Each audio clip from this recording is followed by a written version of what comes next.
지금까지 바울은 이 에베소서를 통해서 그리스도인들로서 세상을 어떻게 살아야 할지에 대해서 아주 자세히 그리고 심도 있게 우리에게 말씀을 전해 주셨습니다. 다만 우리가 그것을 다 기억하는지는 모르겠지만 말입니다. 그리고 이제 끝으로 여러분 어떻습니까? 마치 옛날 초등학교 교장 선생님이 조례 시간에 하는 것처럼 그렇게 바울 역시도 끝으로 다시 말해 반드시 꼭 알았으면 좋겠다는 심정으로 다시 한번 우리에게 말씀을 시작하고자 하고 있다는 겁니다. 다음 여러분 무슨 말씀을 시작하시려고 에베소서를 마무리하는 시점에서 다시 이렇게 말씀을 시작하라는 것이겠습니까? 그것은 이제 정말 너희들이 예수 그리스도를 통해 거듭난 사람이 되었으니 이제 마지막으로 정말 끝으로 거듭난 새 사람으로서 세상을 하기 위해서 그리스도인이라면 반드시 행해야 할 무엇인가가 있음을 보여주시기 위해 이렇게 다시 말씀을 시작하려고 하고 있다는 겁니다. 하지만 사실 이 끝으로라는 이 말씀은 어쩌면 우리가 가장 듣기 싫어하는 그런 시간이 될 수도 있습니다. 왜냐하면 우리가 기억하시는겠지만 조례 시간이 되면 지금까지 한 이야기라도 모자라서 끝날만 하면 또다시 끝으로 이렇게 할 때 얼마나 우리가 지루했습니까? 그런데 지금 사도 바울이 우리에게 다시 한번 말하려고 하는 것이 어쩌면 그러한 말씀처럼 우리에게는 필요 없는 말씀처럼 그래 여겨질 수 있다는 겁니다. 사람의 심리가 다 그렇다는 겁니다. 하지만 여러분 바울이 지금 하려 하는 이 말씀은 지금까지 한 모든 이야기를 종합해서 정말 마지막으로 다시 한번 우리들이 반드시 알아야 하는 그런 말씀을 하고자 한다는 것입니다. 그래서 지금까지 정말 어렵고 힘든 마라톤을 해왔지만 이제 다시 한번 힘을 내서 마지막 스파트를 다시 한번 내어보자라는 겁니다. 여러분 어떻습니까? 정말 바울은 마지막 한 페이지까지 남아있는 모든 힘을 다해 열정을 다해서 오직 그리스도 복음만을 전하고자 하고 있는 것입니다. 그래서 오늘은 그 첫 시간으로 그리스도인이라면 반드시 수행해야 할 마귀와의 영적 전쟁에 대해서 이야기를 하고자 하고 있습니다. 여러분 그리스도인들은 참으로 다양한 신분을 가지고 있습니다. 제가 새벽 시간에 성도들에게 다양한 호칭에 대해서 말씀을 드린 적이 있습니다. 그런데 그 호칭만큼이나 참으로 다양한 신분이 우리에게 있다는 겁니다. 마치 한 남자가 아내에게는 남편이 되고 자녀에게는 아버지가 되고 부모님들에게는 아들이 되고 직장에서는 회사원이 되고 국가에서는 국민이 되는 것처럼 말입니다. 여러분 만약 이 한 남자가 어느 한 곳에서라도 자신의 신분을 망각한 일을 하게 된다면 어떻게 되겠습니까? 결코 아내의 남편이 될 수 없고 아버지가 될 수 없으며 국민이 될 수 없다라는 것입니다. 여러분 아주 오래전 이야기지만 유승준이라는 가수가 있었습니다. 소위 미국 국적을 얻어 국방의 의무를 다하지 않았다는 이유로 어떻게 되었습니까? 지금까지도 그는 한국 땅을 밟지 못하고 있습니다. 네, 여러분 그리스도인들에게도 이처럼 다양한 신분이 있다는 겁니다. 그런데 그 중에서도 그리스도인들이 너무나 쉽게 잊어버리는 그러한 신분이 있습니다. 그것이 바로 그리스도의 병사라는 신분입니다. 여러분 디모데후서 2장 3절 말씀해 보게 되면 너는 그리스도 예수의 좋은 병사로 나와 함께 고난을 받으라라고 이렇게 되어 있습니다. 다시 말해 우리의 신분 중에 하나가 바로 우리는 그리스도의 병사라는 겁니다. 그런데 우리는 그 신분을 너무나 쉽게 또한 너무나 가볍게 취급해 버립니다. 여러분 어떻게 되겠습니까? 조도 박사님이라는 사람이 이런 말을 했습니다. 세상은 놀이터가 아니라 전쟁터다라고 말입니다. 물론 굳이 우리가 조도 박사님의 말을 빌리지 않더라도 우리는 충분히 이 세상의 영적 전쟁터라는 이야기를 참으로 많이 하고 또 많이 들어왔습니다. 그런데 듣기는 들은 것 같은데 입대를 하고자 하는 사람들은 많지 않다는 겁니다. 다시 말해 주님의 강한 군사가 되기 위해서 훈련을 받고자 하는 사람들은 그리 많지 않은 것 같습니다. 그래서 바울은 마지막까지 에베소 교인들을 향해 아니 이 땅을 살아가는 우리들에게 이 영적 전쟁이 있음을 밝히고 다시 한번 우리가 영적으로 재무장해서 영적 전쟁에 임할 것을 촉구하고 있다는 겁니다. 그런데 문제는 오늘 우리 그리스도인들 중에는 많은 사람들이 사탄의 속임수에 넘어가서 착각 속에 살아가고 있다는 겁니다. 그 중에서 두 가지 착각이 있는데 하나는 전쟁이 이미 끝난 줄로 착각을 하고 있다는 겁니다. 하지만 여러분 분명한 것은 전쟁은 지금 또 ING입니다. 다시 말해 지금도 계속 진행 중이라는 사실입니다. 그리고 두 번째는 영적 전쟁에 투입되어야 할 그리스도의 군사들이, 다시 말해 병사들이 자신의 신분을 망각하고 훈련을 하고 있지 않다는 겁니다. 아니면 이미 자신은 제대한 사람처럼 그렇게 살아갑니다. 다시 말해 포화 소리가 사방에서 들리는데도 불구하고 적과 싸울 생각은 하지 않고 모두가 다 민간인이 되어 방공호에 대비할 생각만 하고 있다는 겁니다. 하지만 여러분, 지금은 피할 때가 아니라 싸울 때입니다. 여러분, 싸움이란 것이 무엇입니까? 싸움은 타인과의 접촉에서 서로 양보하지 않고 상방의 자기 주장이 충돌할 때 일어나는 것으로서 형태와 원인은 모두가 자기 주장과 표현 방법에 따라 다르다, 이렇게 정의되어 있었습니다. 쉽게 이야기하면 자기 주장을 위해서 어떤 방법이나 수단을 다 동원해서 관찰시키는 것이 바로 싸움이라는 겁니다. 근데 여러분, 영적 싸움은 절대 물러서지 않으며 포기하지 않고 반드시 승리해야 한다는 사실입니다. 여러분, 싸움에 있어서 가장 큰 싸움, 다음 말에 싸움의 결정체가 무엇이겠습니까? 그것은 뭐니 해도 아마 전쟁일 겁니다. 여러분, 그렇지 않습니까? 몇 해 전에 끝난 인천 상륙작전이라는 영화가 있었습니다. 제가 어제도 잠깐 보게 됐는데 1950년 6월 25일 주일 새벽에 소련군의 도움을 받은 북한군이 3파선을 넘어서 남침을 하게 됩니다. 그리고 사흘 만에 수도 서울을 함락하고 거침없이 남하여 부산 일대를 제외하고는 모든 지역이 북한군이 점령하게 됩니다.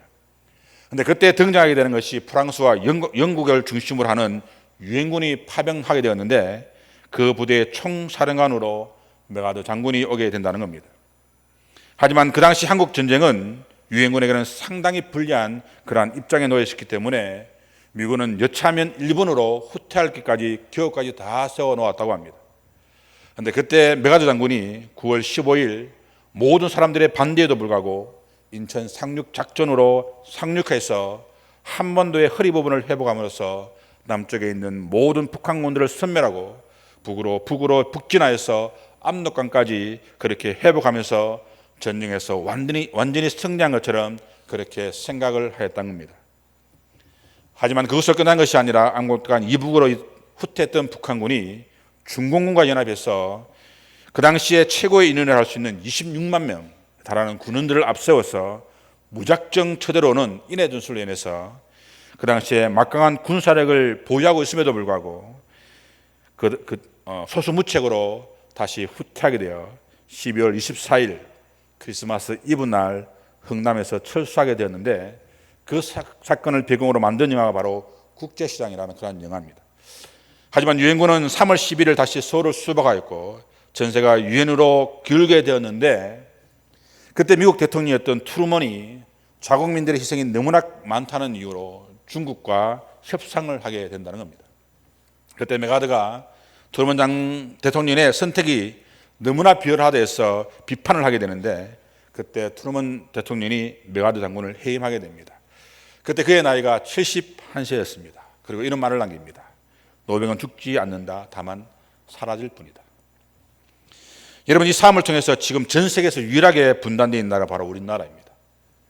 여러분, 싸움은 이긴 자도 없고 진 자도 없다는 말이 바로 이러한 전쟁에서 있기 때문에 생겨나지 않았나 생각되어집니다. 아니면 어쩌면 이 땅에 존재하는 모든 싸움이 바로 그러한 싸움일 겁니다. 왜냐하면 맞은 자는 다리를 뻗고 자지만 때린 자는 다리를 뻗지 못한다는 말이 있기 때문입니다.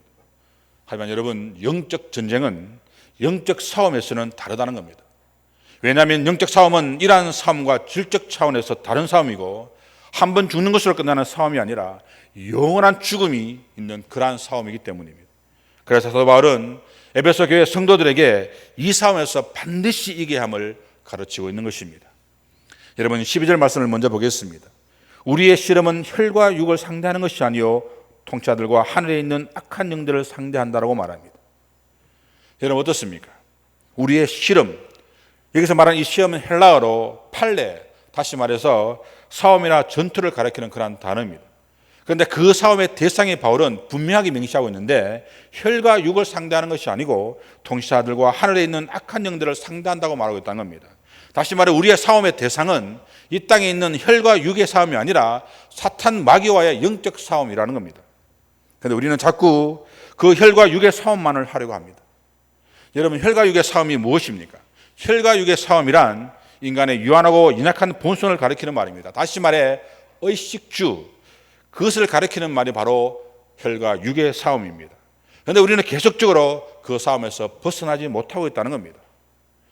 여러분, 하나님을 향한 믿음도 일단은 의식주가 먼저 되어야 한다고 생각을 합니다. 그래서 직장도 또 공부도 인간관계도 그것이 먼저 되고 그 다음이 신앙생활이라고 착각하는 사람들이 오히려 너무나 많습니다.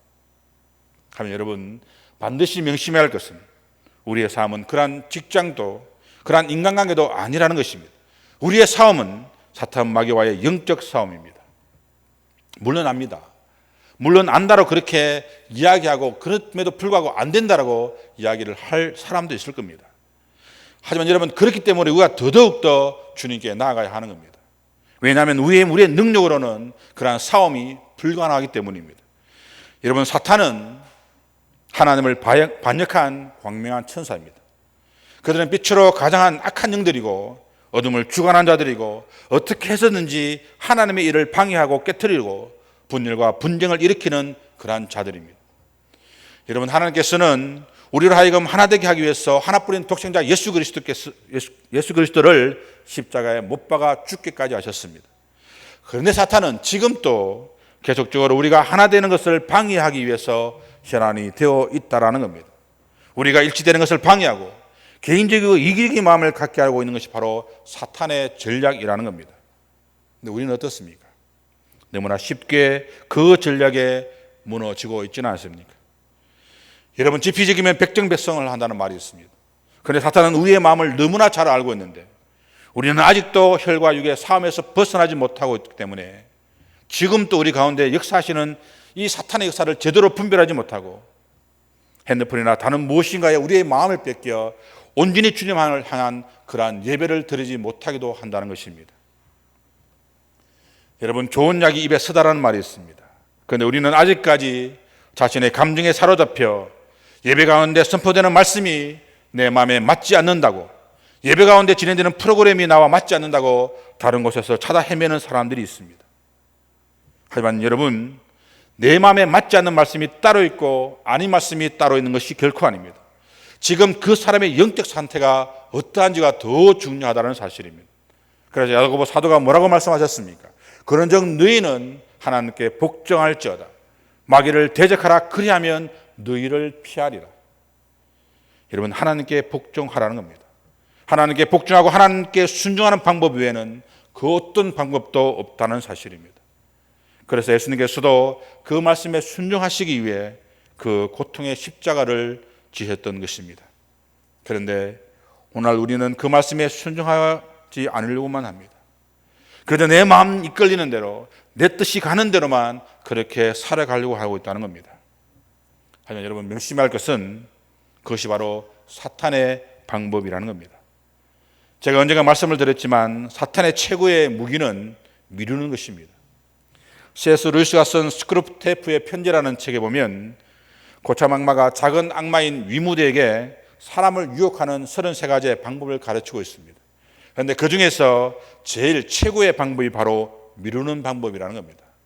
예를 들어 이런 겁니다. 어떤 사람이 서점에서 기독교 서점을 보다가 한 구절을 통해서 결단을 하고 결심을 하게 된다고 합니다. 그래서 그것을 막 실천에 옮기려고 하는데 그때 사탄이 나타나서 이렇게 이야기합니다. 그래, 지금 당신이 생각하는 그 생각이 최선의 방법이고 최고의 선택이야. 하지만 지금은 배가 고프니 밥을 먹고 와서 다시 한번 그 일을 심도 깊게 생각해 보자라고 이야기를 한다는 겁니다. 그리고 그 사람이 밥을 먹고 와서 어떻게 되었습니까? 자신이 언제 그런 생각을 했는지 다 잊어버리고 또다시 똑같은 일상의 모습으로 돌아간다고 합니다. 여러분, 이것이 바로 사탄의 전략이라는 겁니다. 우리에게 미루라고 하는 것. 지금 신앙생활을 열심히 하지 않아도 다음에 열심히 하면 된다라고. 이것이 바로 사탄이 우리에게 심어준 사탄의 전략이라는 겁니다. 여러분, 어떻습니까? 다음에 순종하면 되지. 하지만 여러분, 하나님의 방법은 지금 순종하라고 말씀합니다. 그리고 마귀에게 대적하라고 가르치고 있다는 겁니다. 왜냐하면 그렇게 할 때만이 마귀는 우리를 피할 것이기 때문입니다. 하지만 오늘날 한국 교회가 왜 이렇게 사람들의 입에서 안 좋은 소리를 듣고 있는지 모르겠습니다. 왜 이렇게 사람들에게 안티 기독교만 그렇게 양성하고 있는지 모르겠습니다. 여러분, 그것은 아마 우리의 예배가 예배되지 못하기 때문일 겁니다. 성도가 성도되지 못하기 때문이고 목회자가 목회자 되지 않기 때문에 그렇게 되었다라는 사실입니다.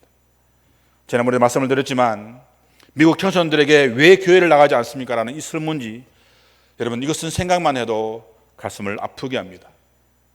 다시 말해, 교회에 나가면 좀 다를 줄 알았는데, 교회에서 만난 사람들은 밖에서 만나는 사람들과 좀 다를 줄 알았는데 전혀 다르지 않기 때문에 굳이 교회에 나갈 필요를 못 느끼기 때문에 안 나간다고 그렇게 이야기를 하는 것이었습니다. 여러분, 이것이 바로 교회가 교회되지 못하고 성도가 성도되지 못하기 때문에 생겨난 일이 아니겠습니까? 여러분, 성경은 분명 우리에게 마귀를 대적하라고 가르치고 있습니다. 하지만 그 마귀에게 대한 이 대적함은 한 번 하는 일회성의 대적이 아니라 계속적으로 대적해야 된다는 겁니다. 왜냐하면 마귀처럼 끈질긴 것도 없기 때문입니다. 그들은 우는 사자처럼 지금 또 우리를 삼키기 위해서 혈안이 되었습니다. 우리가 조그만 틈만 보이게 되면 그들은 언제든지 우리를 넘어뜨릴 만반의 준비를 완벽하게 마친 상태라고 그렇게 말합니다. 그러므로 우리가 껴있지 않으면 무너지게 되어 있습니다. 그럼 여러분, 주 안에서 순종하는 여러분의 삶이 되기를 원합니다. 그리고 악한 사탄 마귀와 대적하는 여러분의 삶이 되어지길 원합니다. 그렇게 할 때 악한 사탄 마귀는 우리를 무수하며 여러분들 피해 멀리 도망치게 될 것입니다. 그리고 그 구체적인 방법을 제시해 주고 있는데 그것이 바로 10절 말씀입니다. 다시 한번 10절 말씀을 보도록 하겠습니다. 겉으로 너희가 주 안에서와 그 힘의 능력으로 강건하여 지고. 여러분, 어떻습니까? 우리가 악한 사탄 마귀와 싸울 수 있는, 이길 수 있는 유일한 방법이 우리의 능력, 우리의 힘이 아니라 주 안에서 있을 때만이 가능하다는 겁니다.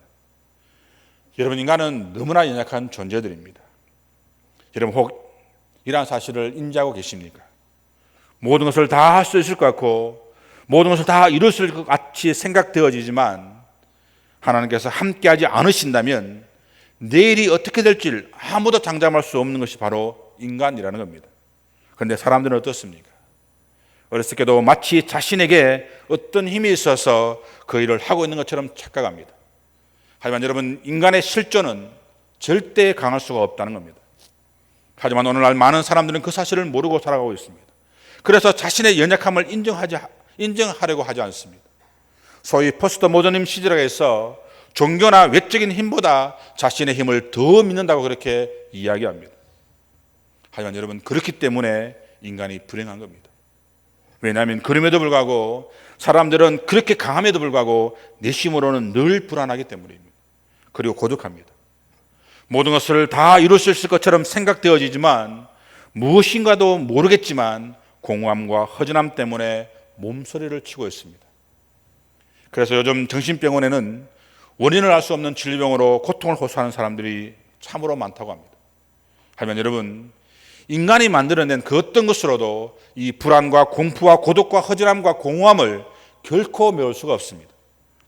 이스라엘의 한 시인이 말하기를 귀인들을 의지하지 말며 도울 힘이 없는 인생도 의지하지 말지니 그 호흡이 끊어지면 흙으로 돌아가서 그날에 그의 생각이 소멸한다는 겁니다. 여러분, 인간은 스스로 강하다고 마치 자신은 모든 것을 다 할 수 있다고 생각되어지는 그 모든 것이 무너지게 되면 그 허망을 이루 말할 수 없다는 겁니다. 그런데 오늘 말씀에서 그 연약한 우리가 강건해질 수 있는 비결이 있다고 우리에게 말씀해 주고 있는 것입니다. 여러분, 그것이 무엇입니까? 그것이 바로 주 안에서와 그의 능력으로 가능하다는 겁니다. 그래서 여러분, 우리가 강건해지는 비결은 오직 주 예수 그리스도와 그 힘의 능력뿐입니다. 다른 것은 없습니다. 다만 어렸을 때도 우리에게 그것이 있다라고 착각할 뿐입니다. 여러분, 사도 바울이 뭐라고 이야기했습니까? 내게 능력 주시는 자 안에서 내가 모든 것을 할 수 있다라고 그렇게 말씀하지 않았습니까? 여러분, 우리가 주님과 연합하는 자만이, 주님과 함께하는 자만이 모든 것을 할 수 있는 능력이 생깁니다. 여러분, 사도 바울을 한번 생각해 보시기 바랍니다. 그는 원치 않았지만 사람들에게 이끌려서 배를 타고 항해를 하야만 했습니다. 그럼 지금 항해한다는 것은 너무나 큰 위험이 따르겠다고 다음에 하자라고 백부장에게 권면을 하였지만 사람들은 그의 말을 듣지 않았습니다. 그래서 어쩔 수 없이 그는 원치 않는 길로 끌려가는 신세가 되었습니다. 어떻게 되었습니까? 이것은 그가 아무리 하나님의 사도라 할지라도 천하에 없는 하나님의 능력을 드린다 할지라도 인간에게 어쩔 수 없는 그러한 연약함이 있다는 모습입니다. 하지만 그렇다고 해서 그가 정말 연약하기만 했습니까? 그렇지 않다는 겁니다. 모든 사람들이 파도와 바람에 시달려 죽음을 생각하고 있을 때 그는 그 사람들을 위로했습니다. 왜 그렇습니까? 그럴 때 싸움을 하지 않았던 그것이 왜 그러한 선택을 그가 하게 되었을까요? 그것은 혈과 육의 싸움이 아니었기 때문입니다. 하지만 여러분, 영적 싸움에 있어서는 여러분, 사도 바울은 달랐습니다. 세상 그 누구보다도 강했습니다. 그래서 사람들이 삶과 죽음의 갈림길에 있을 때, 고통과 환난 가운데 죽음이라는 것을 선택하려 할 때 그런 모든 사람들에게 살아감에 산 소망을 줄 수 있었던 것입니다. 여러분, 이것이 어떻게 가능했겠습니까? 그 속에 주님이 계셨기 때문입니다. 그리고 앞으로 어떻게 될지를 환상 가운데 알려주셨기 때문입니다. 여러분, 2002년도 월드컵 때 또 너무 캐캐묵은 이야기를 하는 거죠. 하지만 지금도 가끔 TV에서 그때 경기를 보여주곤 합니다. 어찌되었든 그 당시 16강 이탈리아전과 8강 스페인전의 경기는 지금 또 그때의 생각을 하게 되면 가슴을 조였던 생각이 납니다. 하지만 지금은 어떻습니까? TV에서 그때 경기를 보여주어도 그때처럼 가슴이 조이면서 보게 됩니까? 결코 그렇지 않습니다. 왜 그렇습니까? 비록 지고는 있어도 우리가 이겼다는 사실을 이미 알고 있기 때문입니다. 그래서 멋지게 역전도 하고 멋지게 승부차기를 해서 우리가 당당하게 4강에 올랐다는 사실을 알고 있기 때문에 재미있어도 전혀 걱정은 없다는 겁니다.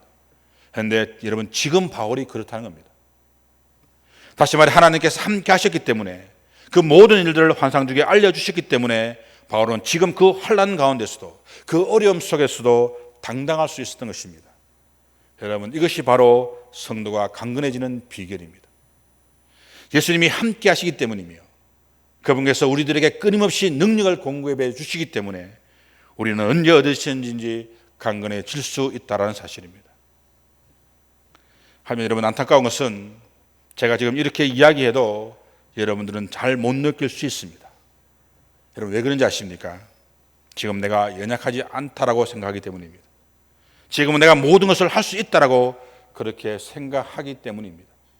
하지만 여러분, 정말 감당하기 어려운 그러한 시련이 닥치게 되면 인간은 너무나 연약한 존재이기 때문에 너무나 쉽게 무너지고 만다라는 사실입니다.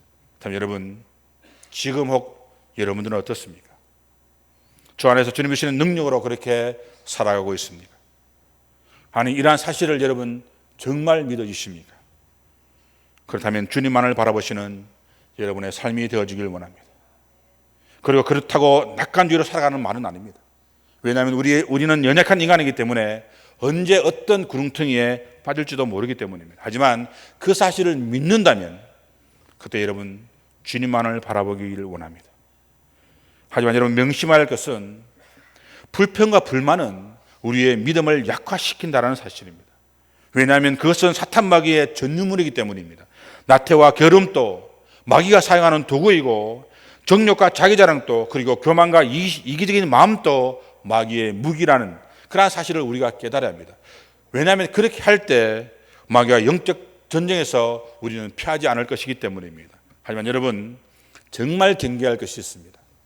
그것은 그들이 사용하는 무기를 알아는 하지만 정작 전쟁에서 가장 경계할 것은 외부에서 쳐들어오는 그러한 적의 공격이 아니라 바로 내부의 적, 그것을 막지 못한다면 우리는 한순간에 무너질 수 있습니다.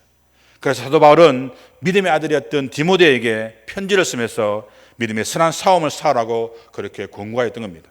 그것이 바로 자신과의 싸움이고 그것이 바로 마귀와 영적 싸움입니다. 여러분, 어떻습니까? 우리가 살아가면서 경험하는 것이겠지만 자기 자신과의 싸움에서 이긴다는 것보다 더 어려운 것이 없다고 말합니다. 하지만 여러분, 그러한 싸움에서 이겨야만이 마귀와의 영적 싸움에서도 우리가 이길 수 있습니다. 사랑하는 성도 여러분, 여러분들은 지금 영적 전쟁터 한가운데 서 있다는 사실을 여러분 혹시 아십니까? 하지만 여러분, 여러분들은 싸움에서 포기하지 않는 사람, 싸움에서 물러남이 없는 사람이어야 합니다. 왜냐하면 물러서는 순간, 피하는 순간 우리는 그들의 먹잇감이 되기 때문입니다. 하지만 그러기 위해서는 먼저 여러분들이 자신과의 싸움에서 이겨야 할 겁니다. 그리고 게으름에서 이기고 교만과 이기적인 마음에서 이겨야 합니다. 내 속에는 불평과 불만을 다 벗어버려야 합니다. 그렇게 할 때만이 악한 사탄 마귀는 저 멀리 우리에게서 도망치게 될 것입니다. 하지만 그러기 위해서는 먼저 여러분 하나님의 전신갑주를 입어야 한다라고 말합니다. 왜냐하면 그것이 바로 주 안에서 주시는 능력으로 그 모든 것을 할 수 있기 때문입니다. 하지만 여러분 겉으로 명심해야 할 것은 이 전신갑주는 누가 주는 것이 아니라 반드시 스스로 그 갑주를 입어야 한다라는 사실입니다. 그러므로 누가 입혀주기를 바라지 마시고 전신갑주를 스스로 입으시고 진정 주님의 군사로서 거듭나는 여러분의 삶이 되어지길 간절히 소망합니다. 기도하겠습니다.